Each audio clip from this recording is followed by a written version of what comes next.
In this video, I'm going to show you how to work with backend workflows. I'll go over what it is, how it's different from a regular page workflow. We're going to create a couple of examples with static and dynamic values involved, and I'll show you how to trigger backend workflows from your pages.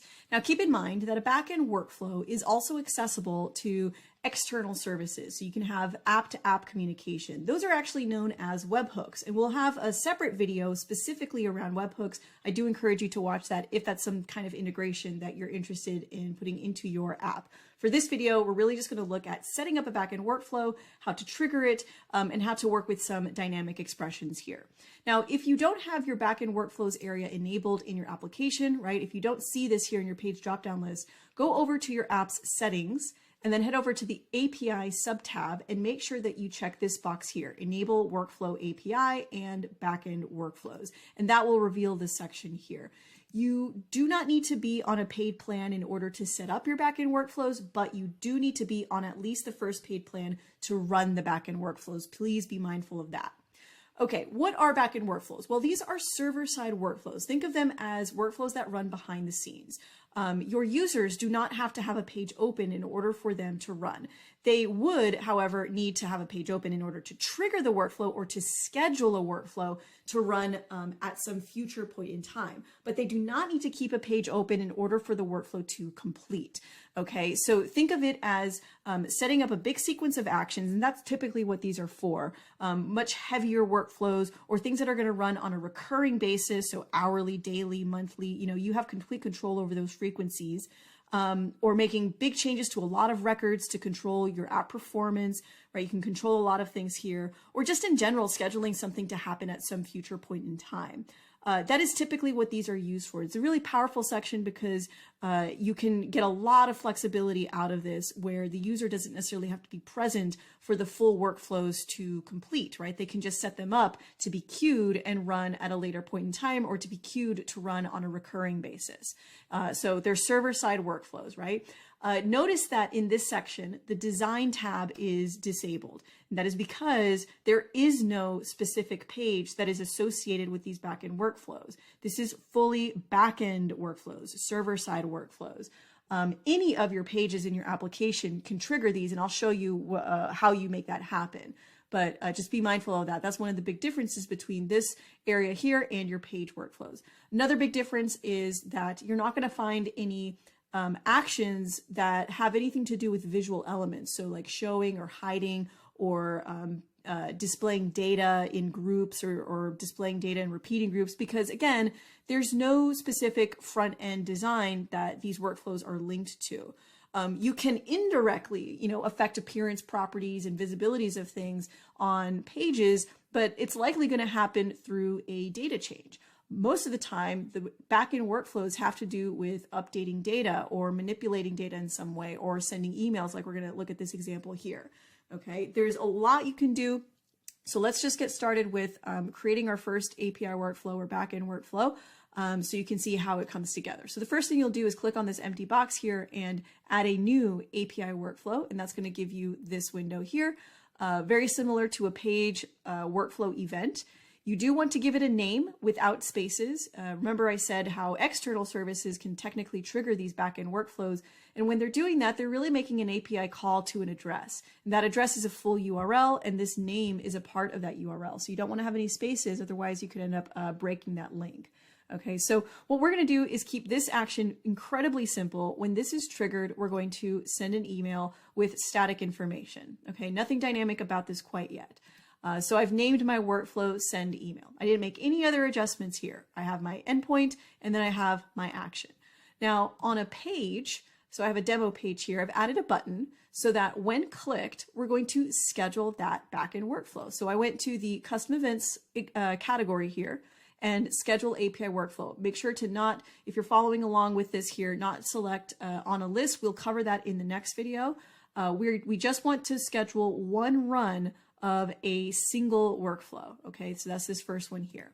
So you'll choose your API workflow from this dropdown. If you have others added to your backend workflow area, you're going to see that list there. So choose the one you want to trigger.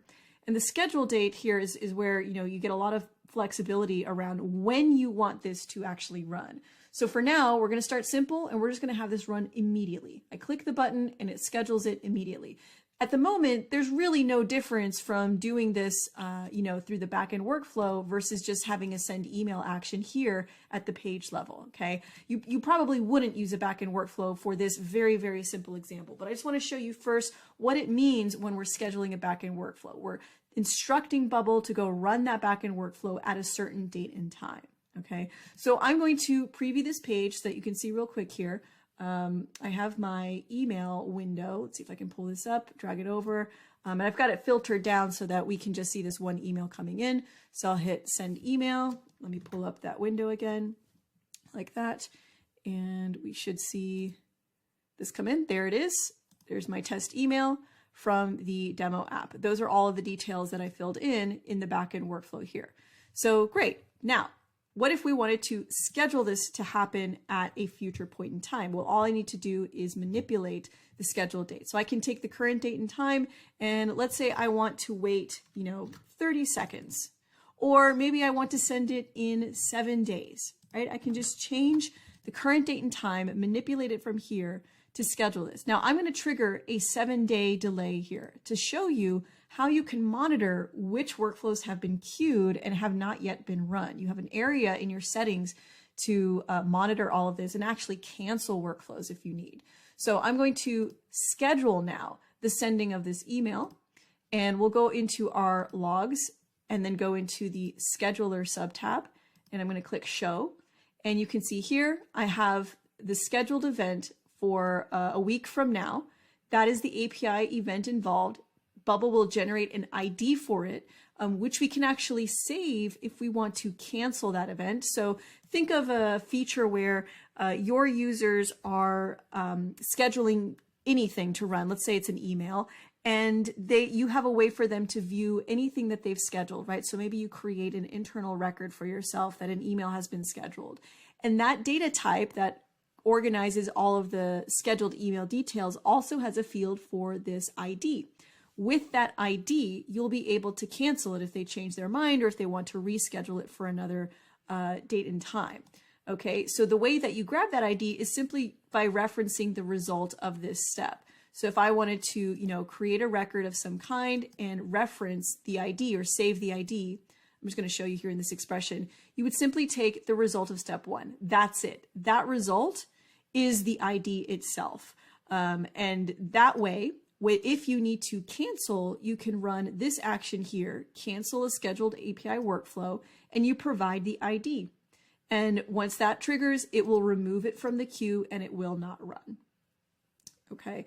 Now, let's take a look at passing dynamic data to this backend workflow. So let's actually design a little email composer for the user. So I'm going to have a multi-line input for the body. I'm going to have a regular input here for the subject.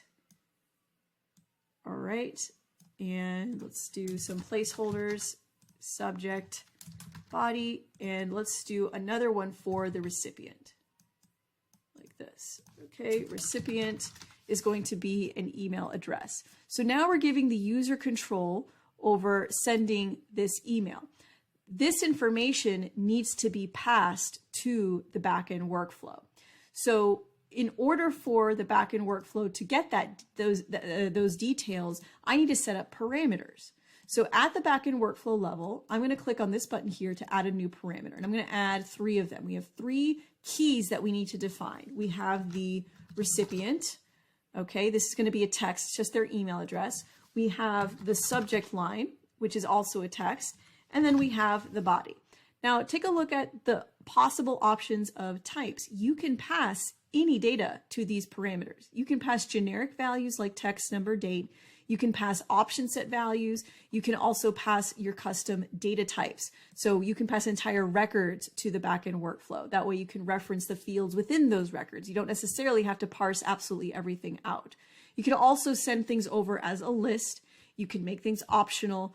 The query string has more to do with the external applications sending data to your app, so you can ignore this for now as far as triggering these from your own pages. Okay, so now that we have those 3 parameters, back on my page, you see that these fields have been made available here. Okay, so when they go to send the email, the recipient is just going to pull from this value here. The subject is going to pull from my next input, and then same thing for the body coming from my multi-line. All right, so now in the send email action in the backend workflow, I'm just switching over to my other tab here. I've got 2 tabs open to toggle back and forth easily. Now I can insert these dynamic values, recipient, right? Subject, or whoops, that's the sender name. Let's just keep that as demo app actually. Subject here is subject and the body.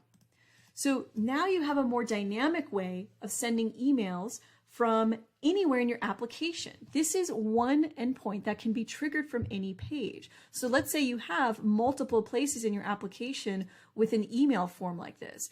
Rather than setting up an email action on all of those pages, you can consolidate everything into one backend workflow where it's all going to be very consistent. And if you need to make any changes to, the sender or any other subsequent actions that happen, they all happen in one place. So not only is this going to help you consolidate and keep things more consistent, but it is, of course, also here so that you can schedule things to happen at a future point in time where the user will likely leave the page.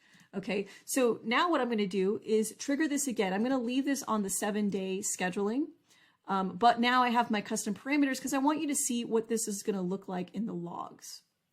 So let's say, welcome to the team and employee at test.com. We're so excited to have you with us. Okay, so send the email. We're not actually sending, we're actually scheduling it. And if I go back into my logs and hit show here, here is the next one, right? It's scheduled for a little bit later. There's the ID for it. And we have all of the parameters exposed to us as well. Once this has run, then it's not going to show up in this list, right? This is showing everything that is scheduled in the future.